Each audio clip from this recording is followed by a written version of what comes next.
melihat dari kejauhan dengan terpesona memandang ibu tirinya. Hai, assalamualaikum, selamat datang di channel Kombur Sinanda.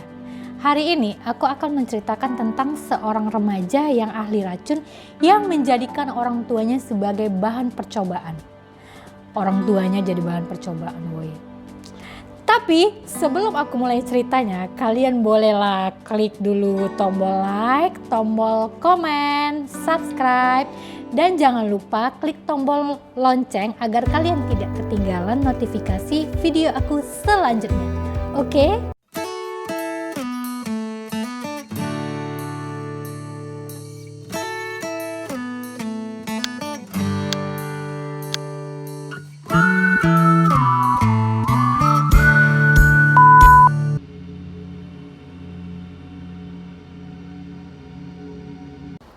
Graham Young dikenal sebagai The Teacup Poisoner. Graham Young adalah anak pasangan dari Fred dan Bessie Young. Graham Young lahir pada 7 September 1947 di Neasden, London Utara. Ibunya menderita radang selaput dada selama masa kehamilannya dan meninggal setelah 3 bulan melahirkan Graham karena TBC. Setelah kematian ibunya, ayahnya sangat terpukul. Lalu Graham dititipkan oleh bibinya, Winnie, dan sementara itu kakak perempuannya dititipkan oleh kakek dan neneknya. Graham tinggal bersama bibinya selama 2 tahun, dan Graham menjadi sangat dekat dengan keluarga bibinya. Pada tahun 1950, ayahnya menikah lagi dan ingin menyatukan keluarganya yang tercerai-berai tadi kembali bersatu di St. Albans dengan istri barunya. Mendengar kabar tersebut, Graham sangat sedih karena harus terpisah dari bibinya. Semenjak itu, Graham menjadi murung, menjadi anak yang aneh, suka sedih. Pokoknya tingkahnya nggak kayak biasa. Ketika dia sudah cukup umur untuk membaca, dia menyukai cerita pembunuhan non-fiksi. Dan salah satu favoritnya adalah Dr. Creeper. Graham Young sangat minat dengan pelajaran kimia. Tapi karena sekolahnya tidak ada mata pelajaran kimia itu, terpaksalah Graham Young itu belajar otodidak. Tapi walaupun kayak gitu, ayahnya tetap semangatin dia, woi. Dibelikanlah dia seset bahan kimia. Makin semangat lah si kawan tadi kan. Pada saat umurnya 13 tahun, dijumpainya lah ahli kimia.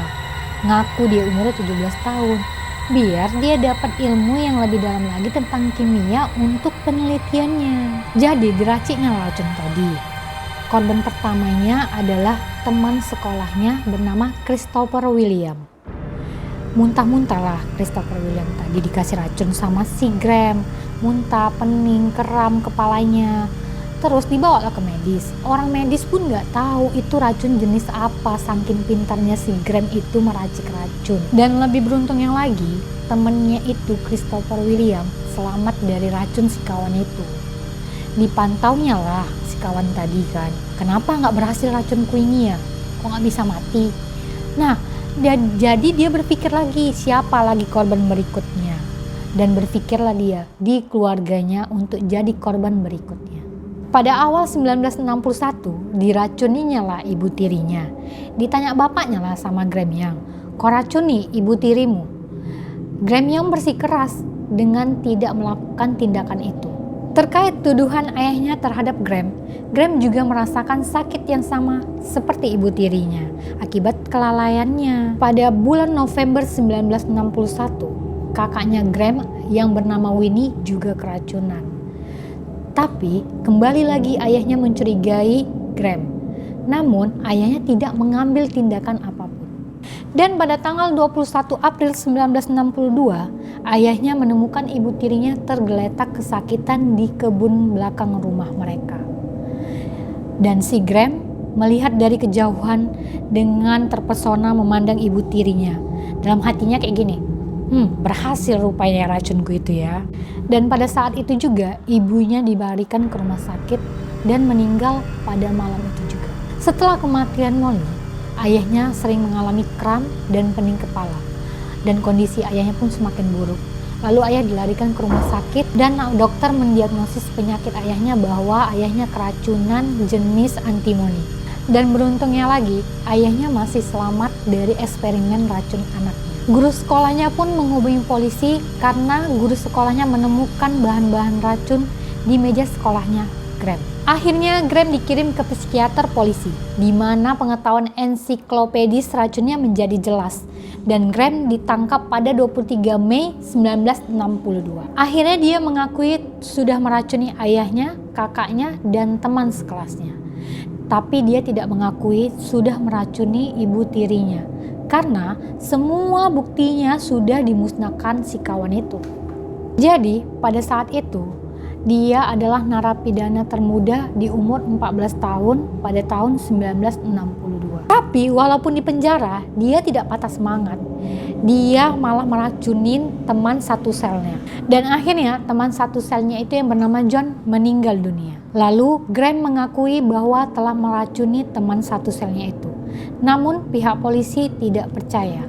Dan akhirnya kasus ini dianggap kasus bunuh diri. Di hari berikutnya, dia mencoba meracunin staf-staf penjara. Jadi dengan cara diambil teh tadi, dicampurkannya dengan kimia senyawa yang digunakan untuk cat dinding. Di hari selanjutnya dikasih saran lah dia sama penjaga-penjaga penjara itu kan. Dibilangnya gini, kau mau cepat bebas. Kalau kamu cepat bebas, kau sudahin aja kimia-kimia racun kau itu, biar kau cepat bebas dari penjara ini. Dan pada akhirnya Graham dibebaskan pada tanggal 4 Februari 1971. Di saat itu usia dia 23 tahun. Setelah kebebasan dia, tinggal ada di asrama. Dihubunginya lah kakak kandungnya itu, si Winnie. Nah kakak kandungnya itu udah berumah tangga. Tapi ditelepon dia, namanya hati nurani seorang kakak ya kan. Walaupun disakiti adik, tetap aja kakaknya ini masih memaafkan adiknya yang dulu pernah meracuni dia. Ada lagi dengan ayahnya sampai sekarang belum bisa memaafkan putranya tersebut. Terus pergilah si kawan nih ke London. Tahu kalian apa yang diambil di sana? Semua peralatan racun dia, kimia dia di situ dibawanya ke asramanya. Sampai di asrama, dibunuhnya lah kawannya tadi itu, satu asrama yang nggak gitu kenal dengan dia, dibunuhnya. Terus meninggallah kawannya tadi itu. Gitu.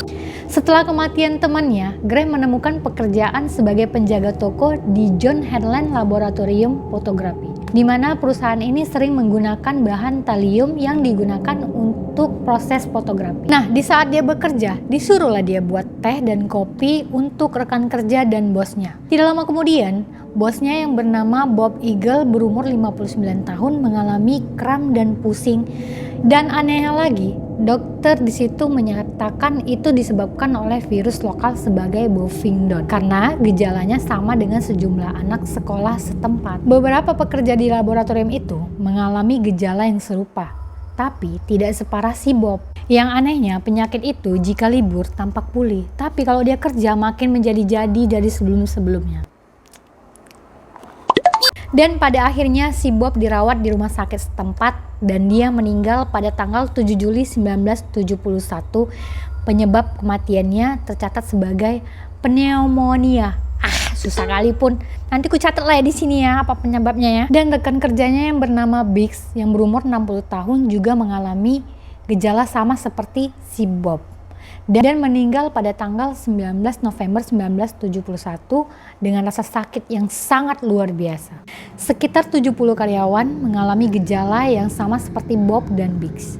Dokter di lokasi mencoba meyakinkan staf dengan menegaskan bahwa aturan kesehatan dan keselamatan dipatuhi dengan ketat. Graham akhirnya ditangkap di Sheerness pada tanggal 21 November 1971 di mana ia mengakui telah memberikan racun kepada ayahnya. Setelah diinterogasi, ia mengakui secara lisan tentang racun itu, tapi dia menolak menandatangani pengakuan bersalah secara tertulis. Akhirnya Graham diadilin pada 19 Juni 1972 di St. Albans Crown dan ia didakwa dengan 2 tuduhan percobaan pembunuhan dan tuduhan penyalahgunaan racun. Graham mengaku tidak bersalah dan tampak yakin bahwa dia akan dibebaskan.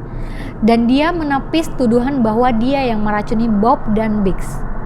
Di persidangan, dia dikelilingi oleh awak media dan dia dijuluki The Tika Poisoner.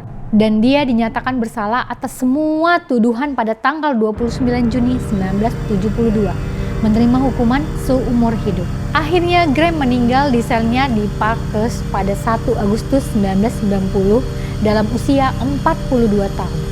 Penyebab resmi kematiannya adalah gagal jantung, meskipun masih ada dugaan bahwa dia diracunin oleh teman satu selnya atau mencoba bunuh diri dengan racun buatannya sendiri. Oke lah weh, sampai di sini dulu cerita aku tentang si peracun Graham Young. Kalau ada cerita menarik yang ingin dibahas, silahkan kalian komen atau email ke aku ya, biar aku ceritain. Sampai ketemu lagi di video aku berikutnya. Dadah!